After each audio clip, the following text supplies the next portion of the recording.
Today's topic of discussion is properties of magma, or we can say the defining characteristics of magma. We all know that the ultimate source of igneous rock is magma.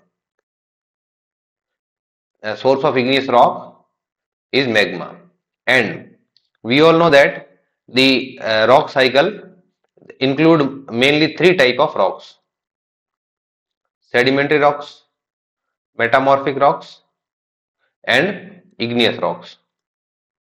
And we all know in rock cycle any rock can convert into the other two type of rock with the help of different type of earth surface processes.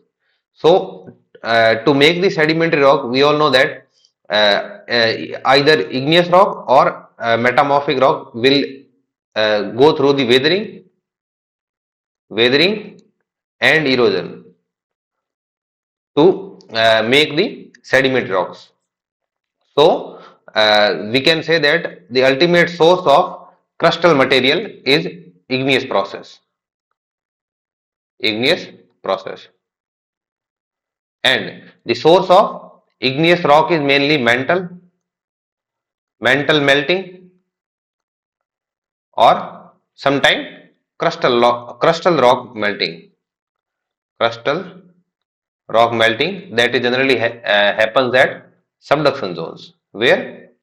Subduction zone. So, to understand the each and every earth surface processes, we need to understand how magma behave and what kind of characteristic feature that any magma have. So, magma, we all know that igneous rock are found from molten material that is known as magma. So, magma is a molten material,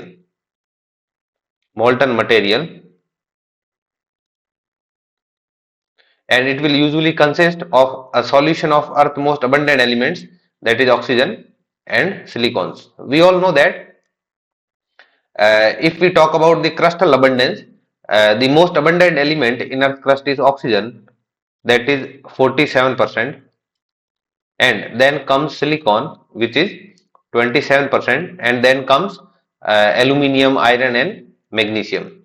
So the most of the mineral that is present in crust is made up of two major elements, that is oxygen and silicon. So it will also true for the magma, that we all know that magma is the ultimate source of the crustal rocks. So the same as crustal rocks, the magma will also made up of major element, that is oxygen and silicon, and that this bonding of oxygen and silicon will give us the silicon tetrahedra, that is the fundamental building block of silicate minerals. So we can say like that all the all the mineral that have two most two most abundant element, that is silicon and oxygen, is known as silicate mineral, and silicate mineral makes up the major part of the crustal rocks. So to better understand the crustal rocks and earth surface processes, we need to understand its ultimate source, which is magma. So magma is molten material that is formed by the melting of the crustal rock, or melting of the mantle periodotite. So, magma is a molten material. That is the first thing. And the second important thing that we need to keep in mind is that it is made up of Earth's most abundant element, that is oxygen and silicon, and sometime with the smaller amount of aluminium, calcium, magnesium, and iron, sodium, and potassium. And the great variety of magma and lava that solidify to produce igneous rock on Earth crust are initially formed by a process called anataxis.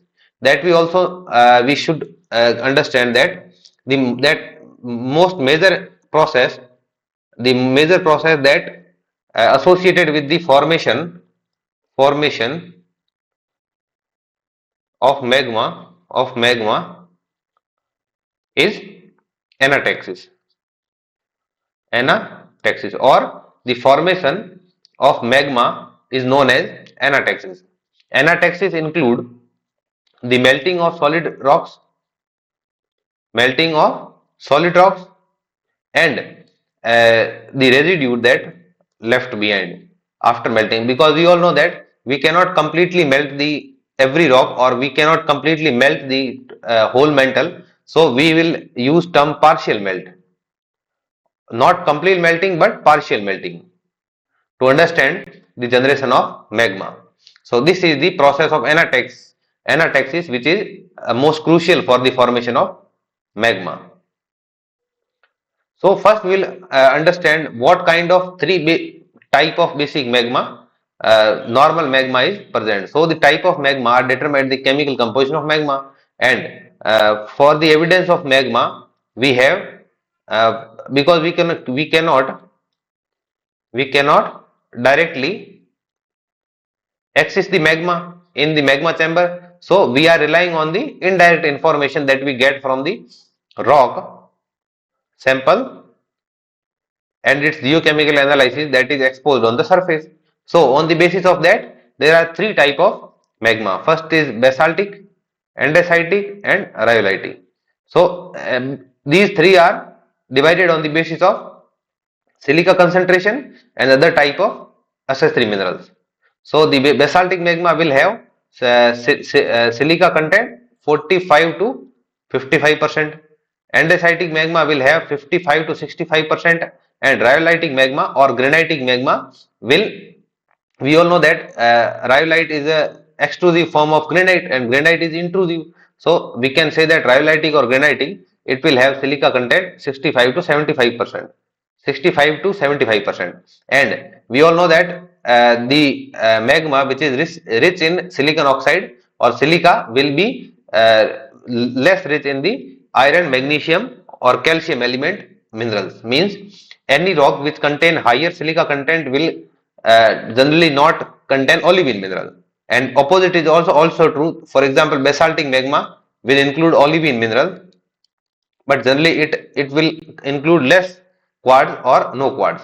So these are the three type of magmas, that is basaltic magma, andesitic magma, and rhyolitic magma. This is an example of igneous rock, because we are considering magma, and by the direct solidification of magma we get igneous rock. Igneous rock. So this is an example of igneous rock. In this you can see the major mineral